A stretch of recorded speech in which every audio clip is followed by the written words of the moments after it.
This podcast is brought to you by the Association for Coaching, an international professional body which is advancing coaching in business and society worldwide. To join our global community and access member-only webinars, events, a wide range of digital learning offerings, coaching and leadership resources, accreditation schemes and more, you can find us at associationforcoaching.com.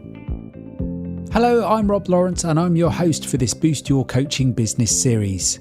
Today and in this episode is part 2 of my chat with Simon and Francis, who, between them, have over 40 years marketing experience. In the last episode, episode 41 and part 1 of our chat together, we explored how they've created a community, a safe place for coaches to safely explore their ideas and the emotional experiences that come with marketing yourself as a coach and with your coaching business. In this episode, we're going to go a little deeper, exploring confidence and imposter syndrome and what it means to lead with empathy. Before the end of this episode, you'll hear more about how you can connect with Simon and Francis to learn more about their new community, Better, Bolder, Braver. We begin part 2 of our conversation here, talking about the business of finding your niche as a coach. I'd love to ask you a little bit about niching and niches, or niches as our North American counterparts sometimes refer to. It seems to come up in a lot of marketing conversations online today. I'd be interested to know what your views are, perhaps for the more experienced coach, but also for somebody starting out in coaching and probably trying to grapple with this at the moment, maybe even trying to get their first few clients. And I certainly know, being amongst coaches and when they're talking about their marketing, that sometimes they feel a certain anxiety or pressure, if that's the right word, about having to find their niche. Could you talk a little bit to that, Francis, perhaps first, about, what are your views and the sorts of approaches that coaches could take? Yeah, sure. Happy to. And I just want to say that what's coming up for me listening to you is something that's important for us to say, which is the other element of our community is to provide a sort of really fun, inspiring, sort of energizing environment. And we've divided up the week. So Monday, we have Monday masterclasses where every week we will have a guest speaker who will come from either the world of coaching or outside, or they might be part of what we describe as our marketing family. So in the last, with our 40 years of experience, we've accumulated quite a lot of experts, and now you're one of them, Rob, who we turn to, who are part of our marketing family. It might be somebody inspiring from that community. But essentially what we're doing is inviting people once a week to share with our members what it feels like for them to have done some marketing. Then on Tuesday, we have some very tangible tips and tricks to offer. Wednesday is when we will be practicing what we preach and putting out there our own marketing in and out of the community. Thursday is our sort of thinking time, where people will be invited to just stop and think about how it's all making them feel. And Friday is very much about our kind of cheerleading within our community and outside, and is a chance for people to just be reflecting on what's happened for them that week, who's inspired them, who they're working with, because collaboration can be really exciting as well. And so we want to structure a week in a way that makes our members feel that they're not alone in doing all of this. And maybe that leads neatly onto how you can niche, because niching is a creative process. I think the pivoting point that's the kind of really exciting bit is when people stop thinking about niching as something that is going to cut off their nose to spite their face, and suddenly they understand it as the very thing that allows them to kind of move forward with real strength and conviction and energy and purpose and direction. Because, as I said before, whatever you do decide to do, and in this instance we're talking about niching, you're not beholden to it forever. But if you can work out a focus, then you can much more clearly go out and talk to the people that you've decided are your niche about something that they care about, and in a way that they think they understand you are the best person to be talking to them about it. So niching is, certainly as everybody understands, about finding an audience that you can talk to in a clear way about something that resonates with them and will reflect back well on you. But also I want people to start thinking about niching as the way in which they can kind of edit what comes back to them. If you're exhausting yourself by sort of putting yourself out there in a really watered down way and in a bit of a sort of scattergun all over the place way. One doesn't need to be explained that is not going to be effective, and it's also going to be quite draining. People need a very focused message. In our case, we're putting together a community for coaches to help them with their marketing, and it's not just how to do good marketing, it's about how marketing makes you feel. It's a really clear message that people know, the people we're trying to serve know that they are the people we're trying to serve, and hopefully they are clear about what it is that we're trying to do. And the more and more layers that we put onto that, for example, we offer something every day. Our community is a paid for thing because we want to be enabled to do this for you, and also because paying for things is part of the sort of value communication piece. That's a whole other conversation, and how you price for things. Mm-hmm. But, in every step of the way, I hope we're being really clear about what we're trying to do so that people understand. And that's the essence of what kind of niching can do for you. As Simon was saying before, it serves a coach because it allows them to be very clear about what they want back, how they want to work, who they want to work with, how often. So niching is also around how do you want to work. It's not just who do you want to work with. And you're niching your own practice, you're niching your own marketing, you're niching your own messaging, you're niching your own pricing. And it's all about focusing is really the way I would like people to start thinking and having a better relationship with the concept of niching. That's great. Simon, is there anything you'd like to add to that? Yeah, I think in terms of niching it, as Francis has said, it's often seen as like limiting your business. So let's use the analogy of business coaching, for example. So if I go out into the world and I say, I'm a business coach, then I'm going to attract people who are in business. So that's everybody from one-man bands, solopreneurs, maybe people who are thinking of getting into business. But that could also go right up to CEOs of multi-billion dollar companies. But the thing is you might not want that range of people. So a niche is an opportunity for you to have conversations with the right people. So quite often when people have tried marketing in the past, they may say, well, actually, I tried marketing and I just got a load of rubbish leads. That's often something we hear, both in the agency and also from coaches. And often all that is a case of the fact that, well, they haven't niched their marketing. So let's say you can help business owners. Let's say you can help CEOs and business people who actually own companies. Let's say that's your niche, for example.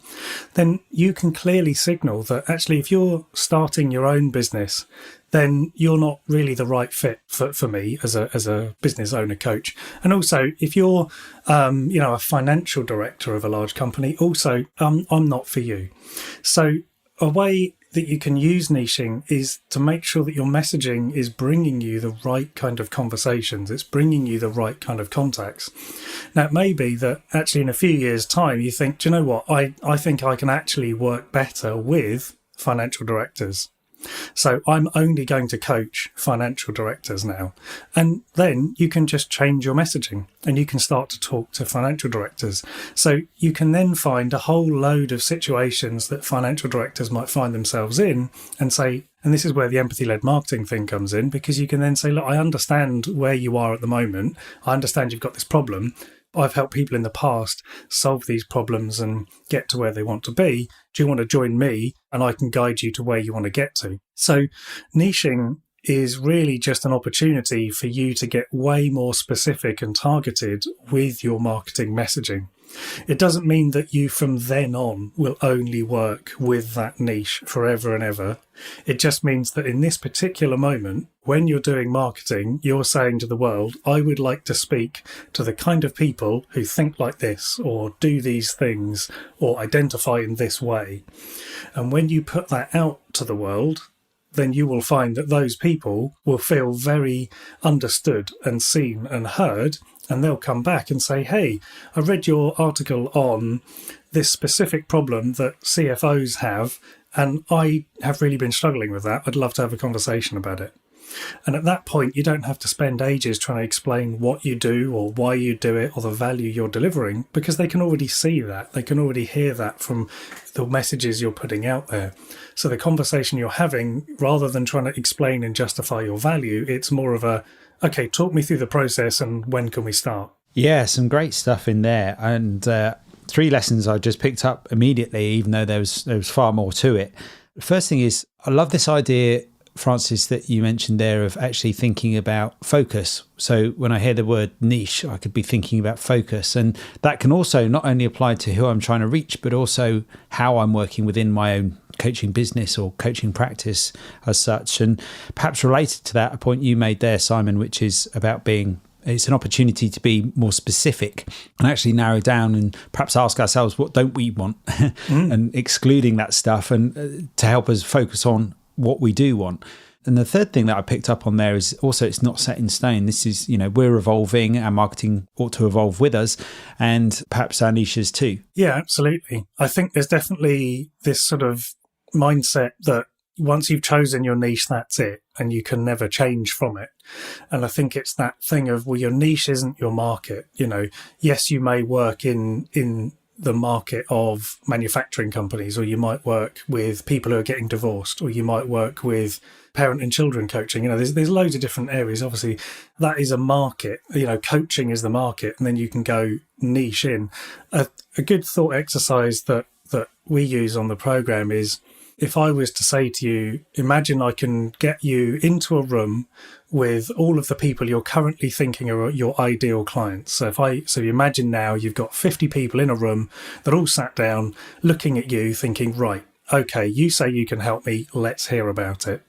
So what I then say to you is, okay, out of those people in the room, they're only going to pay you once you have delivered the results. So when you're looking at those people, you're going to think, right, okay, well, of these 50 people, there must be some people in the room that are more easy for me to help, or I can deliver value to quicker, or I can help them reach their outcome quicker than everybody in the room. Because I can't help all 50 of you today, but I probably could help 2 or 3 of you right now.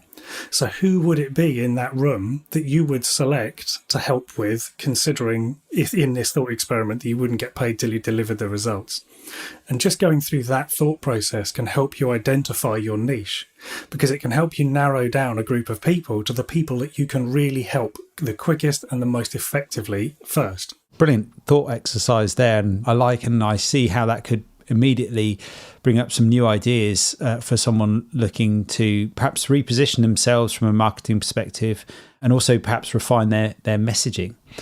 Francis, is there anything else you'd like to add to that? Yeah, it's funny. I just want to reflect in the moment that whenever Simon and I get chatting, I get really excited. It's really geeky. We've talked, haven't we, Rob, also with you about kind of geeking out on marketing, and it's something that I really hope to sort of give to other people is this kind of energy that comes up when you start talking about all this stuff. And, yes, now my mind's just going mad with ideas. But the other thing that I think niching can serve you is this plays neatly into how your coaching practice can also be reflected in your marketing. But it's the questions that will come up. What questions are you trying to design that will help your people call them end user, customer, client, audience? What questions are going to tease out for them something that then will resonate? You're marketing your coaching business, so what you're hoping is that the questions you're asking, you're going to get people to understand that working with you is a good idea. You were talking earlier, Rob, before about this kind of other element of niching, which is considering how you practice as a coach. So let's just take an example of someone who might do forest bathing as a coaching practice. If you're wanting to sell that coaching service, then there'll be a whole set of questions that might come up around why forest bathing might be effective for people. And then when you start to kind of ask your audience questions that pertain to the outcome that would be delivered thanks to your forest bathing, as well as you're able to kind of niche down on the audience itself and which group of people you think you may best serve, then you can imagine that the questions become more and more refined and more penetrative and personal and evocative.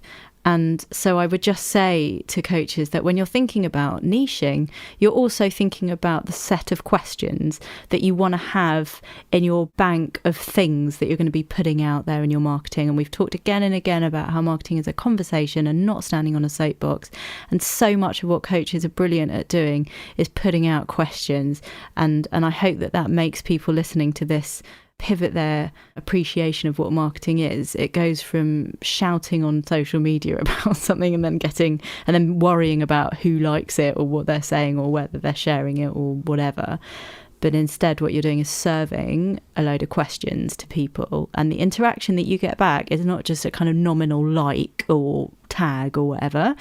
It's an answer or a sign to you that it has resonated with someone. So that's all I really want to add to the niching chat at this point. That's great. I love that reflection there, Francis. And I really like what I heard there about interaction versus shouting. And it's not about having all of the right answers, but perhaps for coaches, and let's hope this is music to their ears, it's about playing to their strengths, which is what they're good at, which is asking questions. It's a fascinating thought for me. It's a fascinating concept to think about. Actually, our marketing could be about asking questions rather than just kind of having to put out there what we believe we know just to drum up credibility as such. The meta levels of energy that marketing can serve you kind of go on and on, because when you start doing the question asking, you get into a further place of comfort for coaches, which is that you're genuinely interested in people and you want to kind of understand them better. And if you've been able to settle on a niche for now, it gives you permission to then go and really explore and get to know your audience and ask questions. And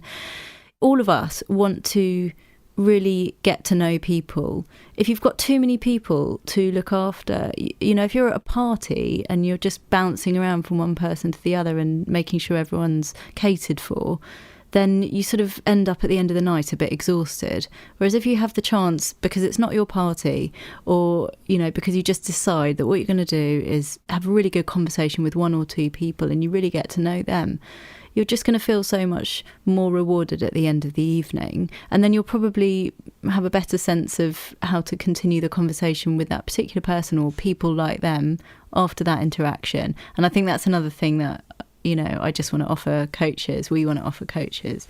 It's, in niching and in doing marketing, you're rewarding yourself because you're inviting people to interact with you, and then you're going to learn more about the people that you're working with. Yeah, I just wanted to add, I guess, that when you're asking questions, as Francis was saying with her sort of party analogy, I often find when I have conversations with people and you're sort of getting on well and maybe, I pull out my niching thought exercise or something. I am great fun at parties, honestly. And it kind of gets them thinking and they go, wow, I'd never thought of it like that before.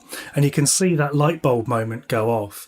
And if we just try and apply that same curiosity, that same sort of dropping a little question here and there and putting that out as marketing, you imagine someone sat on their sofa in the evening just scrolling through Instagram or on Twitter or on Medium reading your blog, and they stop and they just go, never thought of that. Wow, that's really interesting. And that is where you plant that seed with them of just like, do you know what? I might read more about that. Or I didn't even realise that you could talk to someone about that thing I'm feeling. Or I've been feeling like that for years. I didn't even know you're not supposed to feel like that. There's loads of different thoughts and ideas and things that can trigger off by just planting questions in a really curious way, and that then echoes back to the niche, because if you know exactly who you want to work with, you can ask the question in a way that your ideal client will immediately have an answer for and want to know more about. So if you don't have a niche, you just have to do kind of like, who likes pancakes, and questions that are really vague and don't mean anything. And that's when you get this really inauthentic noise marketing, because they don't have a niche. They don't know who's interested. Whereas if you've got, have you ever considered that niching your coaching business might actually bring you more customers as a question on social media? You'd be like, oh, no, I hadn't thought of that. I'd like to know more about it. There's ways you can turn those questions into marketing. So it's definitely a really useful tool, which I think brings us back to the loop of the top of the conversation again, where we were saying that coaches are already really well equipped to do really great, authentic marketing.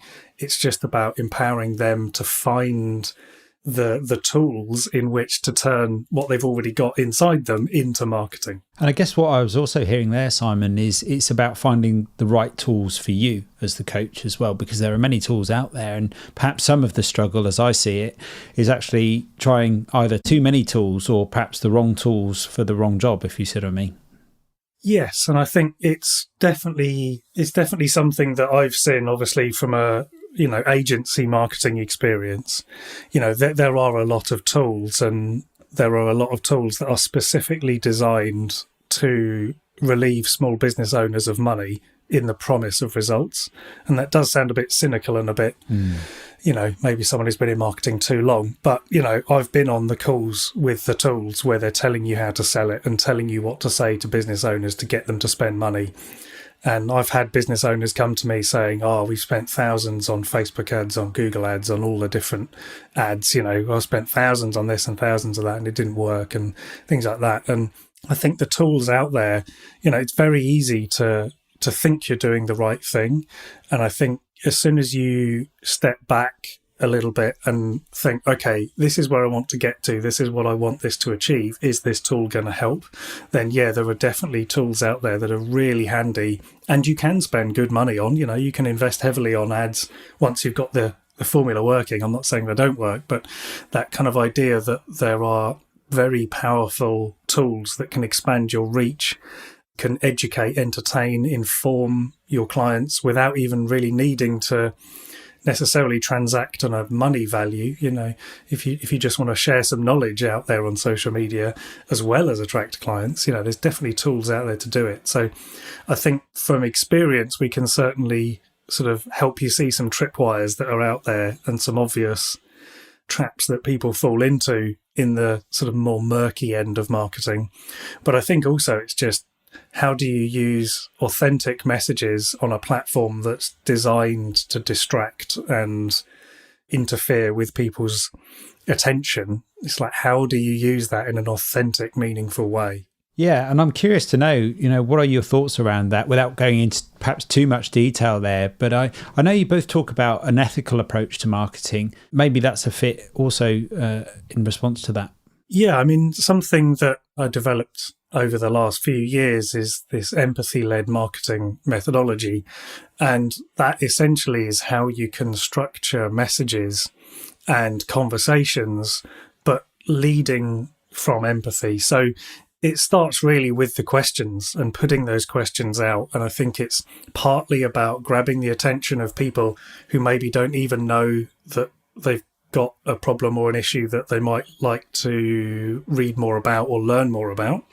So it's raising that to the attention of those people. But then also it's about leading with empathy in the sense that you can then say, I see where you are, I hear your problems, I understand your frustrations, I've been there, or I work with people who are there.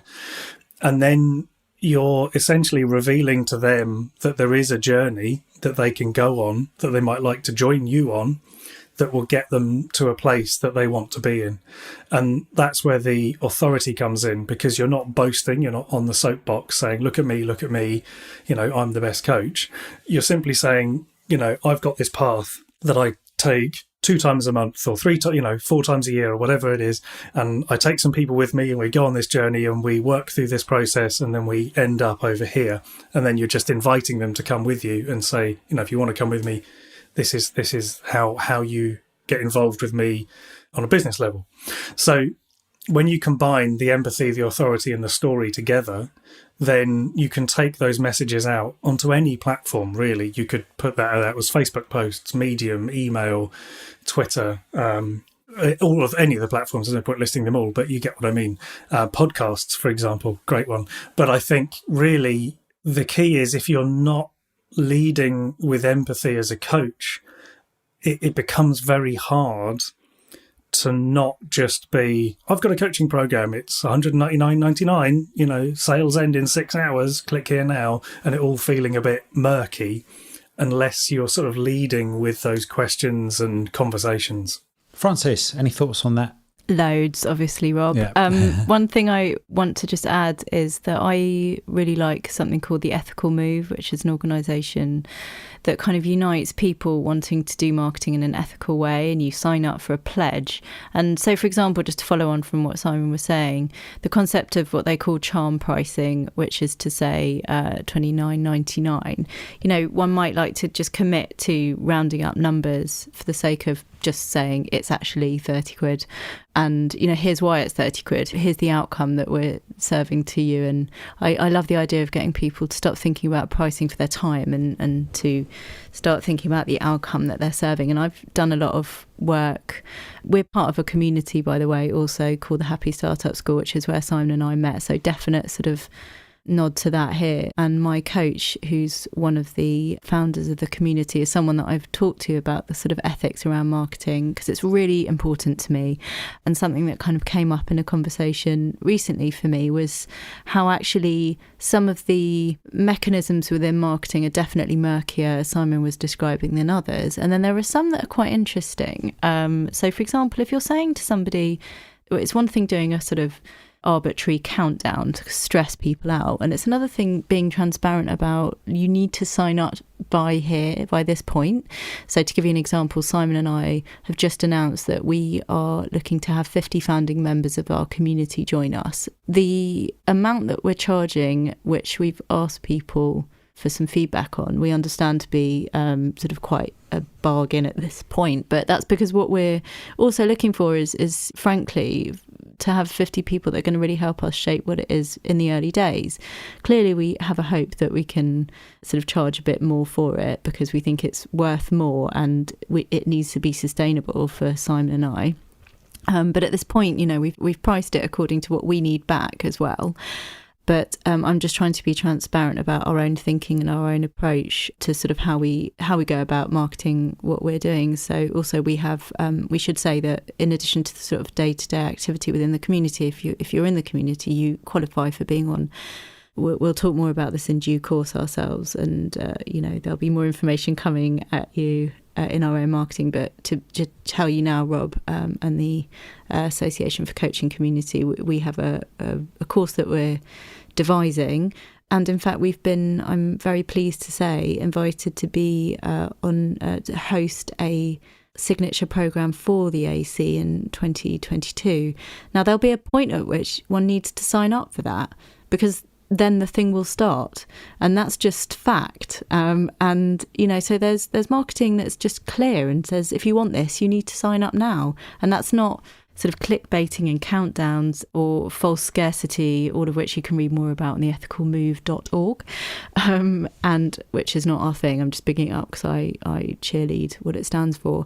The thing also that's part of that, which is really important to me, is not woke washing and not taking advantage of what's going on in the world in order to kind of promote your own services, unless what you're genuinely doing is looking to help somebody because of something that's going on, and I think hopefully I'm not waffling on too much, but I'm just trying to sort of shed some light on how you can just be mindful of the way in which you're trying to sell, essentially. Always be transparent about what you're trying to put out there and sort of what you're going to get back from it. Yeah, absolutely. And I think there's some great resources there that you allude to. Thanks for that, Francis, that our listener can go and look at. Was it ethicalmove.org? That's right. Was one of them. Yeah, which sounds great. And you remind me there, actually, one of the things that I'm certainly seeing in the world today is, I wasn't expecting to get into a conversation with you about buying choices and pricing. Curiously, one of the things that I'm seeing in the world today is that actually the different kind of buyer that the younger generations are bringing into the world, and what they look for in a brand and what they look for. And one of the things you mentioned there was transparency. And I think that the more successful brands of today are more transparent, certainly with the younger generations, and those that actually demonstrate what they care about, perhaps through a podcast or through their marketing, by having a conversation, perhaps leaning towards what you were saying there, Simon, about being empathy-led in that sense. It's not just having a business or a brand and some kind of product or service. It's actually demonstrating that you care about something bigger than that in the world and what you're making as a contribution towards that. I'm just curious from both of you, what do you see? I'm imagining you've got a wider angle than I have in terms of that shift that's going on, in terms of what people are prepared to invest in today versus what they used to be prepared to invest in. One thing I will just say, which is certainly a thought that springs to mind, is around that balance between getting personal, as in talking about yourself, and sort of having a fear to do that. I think some coaches I hope we'll be pleased to hear that they need not, as much as has been seen in the past, talk about coaching per se. You know, one sees a lot of coaches talking about coaching as a thing on social media. That might have been a lot more relevant when coaching wasn't so prevalent, but you know, it's an industry that's sort of really, really ramping up. Many people are becoming coaches. A lot more people are understanding the value of coaching. And so we move from a place of needing to talk about what coaching is to being able to kind of own our own personal approach to it, and also to be able to join the dots for people in sort of talking about how you're a qualified coach or what your experiences are as a coach, but then also being able to kind of help people see how you come to coaching from wherever else you come to it from. So whether that's from a workplace or from a particular place of identity or background or interest point. And as you say, you know, it's just another way of niching, really, is to start talking about something that as a coach you're passionate about, or that you want to work with people because they're passionate about. So you move from what is coaching to how I would like to help you because what you're doing or what you're interested in is this. And the more and more one is able to be a magpie and drop in information about what's going on in the world, as I say, not in a whitewashing way, but in a sort of contextual way, the more one is sort of seen as qualified to be the coach for that person about that thing and in that way. Yeah, great stuff. Yeah, I think thinking about your sort of your question there about the younger generation of people buying, I think the sort of shift, I think maybe sort of led by maybe the younger generation of people who are now coming into the purchasing cycle, but also I think just generally a shift is away from this kind of product focused sale. So rather than buying the thing, you're buying the experience, but more importantly, you're buying the story. And I think a lot of what people like to be able to do now is to tell a story about the thing or the service or the feeling or the experience that they have purchased. And I think especially with, you know, after the lockdowns and the pandemic and all of the sort of shifts that has made, people really value their time and how they spend it now, I think more so than the amount of money they're making or what they're buying. And I think being able to tell a story about how you've spent your time or what you're doing or what you're planning to do is what people want to be able to share. So I think with brands and, you know, particularly thinking about coaches, it's, as Francis said, you don't really have to explain to anybody now what coaching is. It's more a case of the process that you employ, but also the outcomes that you get. Because if someone's thinking of making the purchase or the investment in themselves in order to sort of purchase coaching, as it were, then really what you're buying there is the outcome, and it's the story of that outcome. So if people can tell themselves your brand story, then they will essentially choose you over someone else. And I think a good analogy of this is sliced bread. So if you think of a supermarket full of sliced bread and you walk down the aisle, all of that sliced bread is basically the same, and it's made in a couple of massive industrial bakeries. But for some reason, people always walk down the aisle and pick up one loaf over another loaf. And the only reason they do that is because they tell themselves a story about that brand. So, you know, thinking about just off the top of my head, Hovis and Warburtons, for example, I mean, I in a blind taste test, guarantee you couldn't taste the difference. For libel reasons, you may actually be able to, but you know what I mean? It's like those two brands ultimately are squishy bread in a bag. There's not really anything more to it, but for some reason, people will always choose one over the other. So linking that back to coaching, it's like, if people are going to choose you, why are they going to choose you? And it's because you're going to give them a story to tell about the outcome. You're going to give them that story, that narrative there. They can picture themselves on that journey. So if we think about it from a consumer point of view, I think people are making more informed choices now because you can access everything all of the time with your phone. You know, if you want to know what this particular brand of, I don't know, butter, for example, is all about, you can go to their website, you know, you can scroll down to the bottom of their website, read their environmental policy if you wanted to, and make a decision as to whether you're going to make that product in an aisle in a supermarket. So people have the power now that they didn't have 5-10 years ago. So now they've got that power. the only thing left to differentiate between products is the story, is the feeling, is the experience.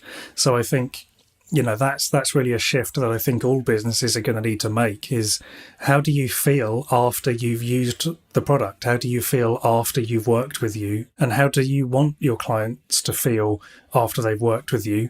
And is that how they want to feel? And if you can match those two things up, then I think you're in a really strong position to make a real impact to the people who are out there looking for that result, that outcome.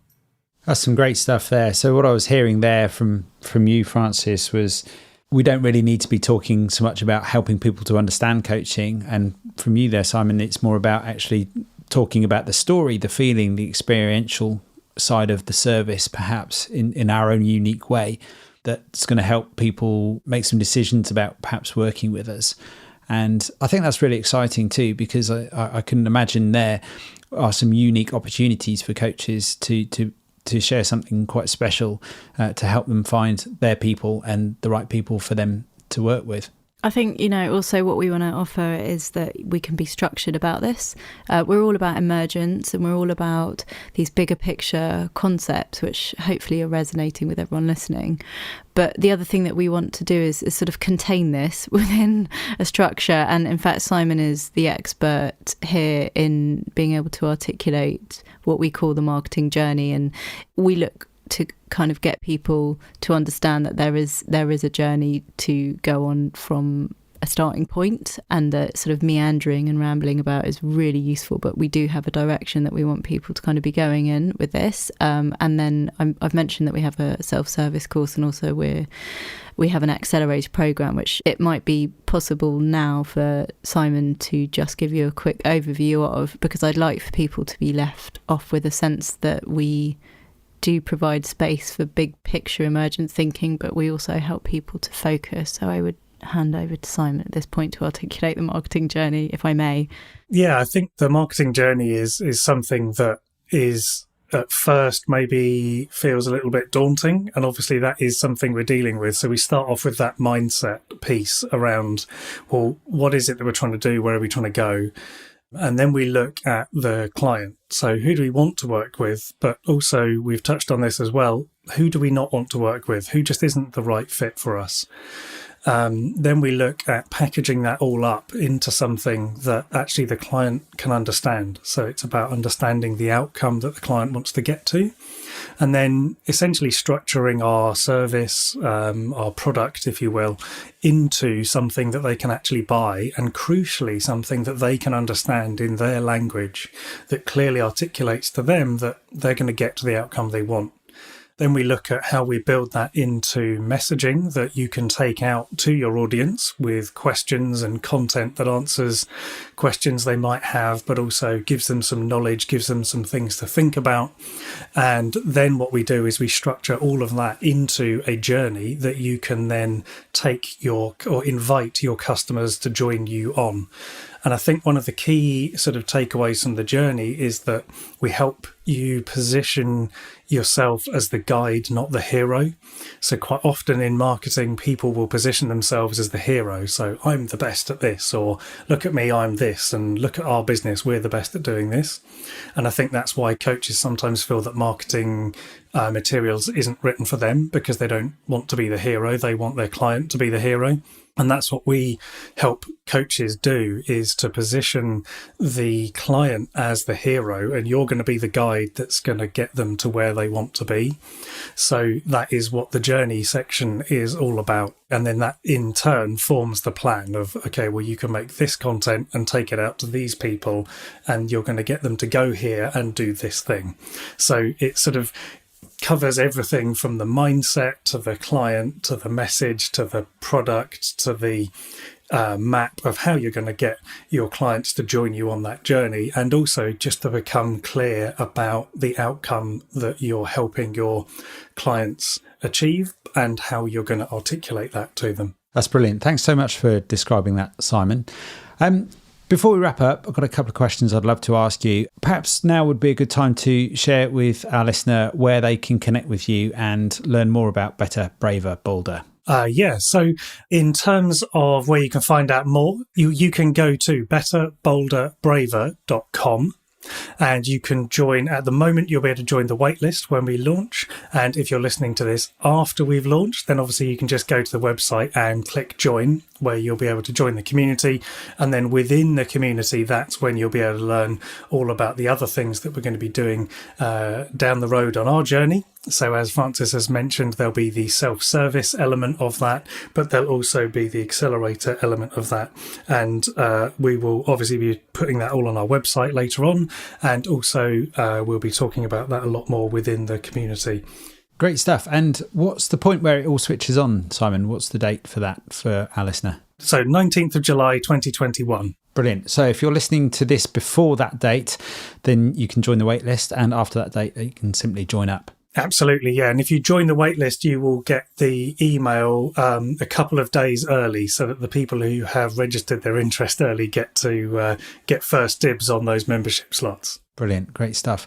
So just before we wrap up then, I'd love to know from each of you, perhaps one thought or tip. It may or may not be marketing related, because I know you've both grown your own businesses or practices and you've got lots of experience in marketing. What would you leave our listener with? What would be a life lesson perhaps around all of this stuff that we've discussed today that you've learned that might be a useful thought or idea that you could proceed with our listener today whilst they give all of this stuff? And thank you so much for the valuable insights that you've given us in these two parts. I'm laughing because I'm going to call you out on something, Rob. It's better, bolder, braver. And people are going to go better, braver, bolder, and bolder, better, braver. And it's just going to be really funny, I think, for Simon and I to sort of see that, you know, we've named something in a way that we feel makes sense. And we've got to work to make sure that people know that it's better, bolder, braver. And then just generally my homework to everyone is to just please try and give yourself a break and laugh at stuff and try and breathe and balance and perspective, because it's all just take everything that we're trying to do with a pinch of salt, given the bigger picture. That's always my thing that I try and remember when I wake up in the morning, is just give yourself a break. Great stuff. Well, I really appreciate you correcting me there as well. I must admit, when I was asking you about that, my computer went into screensaver, so I had to kind of guess it off the top of my head.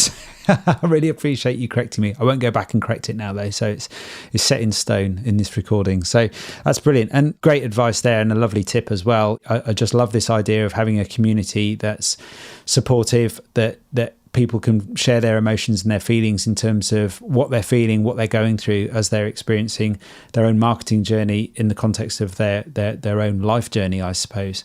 What about you, Simon? I think mine is I think if you're thinking about your next steps with marketing, so if you've listened to this whole podcast and you're thinking, right, what shall I do now?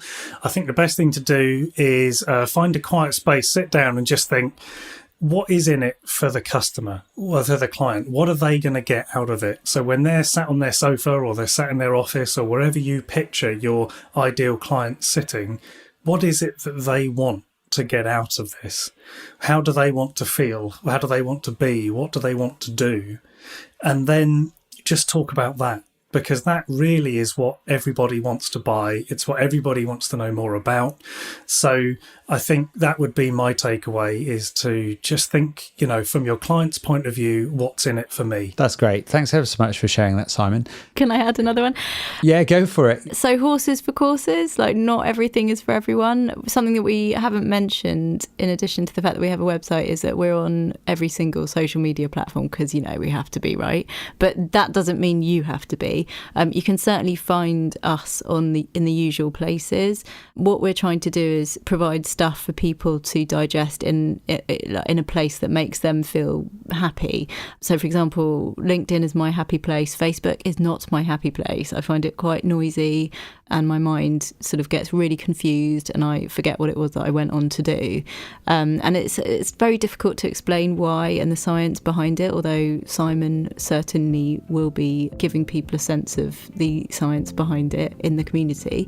But sometimes it's just a case of accepting that you may or may not like social media, and that is available for you to do marketing, but you can do marketing without it. So we're trying to give people a sense of choice and of relief, that they don't have to be on everything all the time. Great stuff. Thank you both so much for your time today. Really insightful chat. Thanks so much for having us, Rob. Pleasure to talk to you. Brilliant to talk to you. Thanks so much. And that's it from me. I've been your host, Rob Lawrence, for this Boost Your Coaching Business series. All the way from Elisa Barkan at the beginning of the series through to Francis and Simon, we've talked about pricing, marketing and mindset. If you've missed any of the episodes, I urge you to go back and have a listen. There's been some great content here about how you can boost your coaching business from the heart. I'll chat to you soon. This podcast was brought to you by the Association for Coaching. Discover more business and coaching resources, thought leadership and online learning at associationforcoaching.com.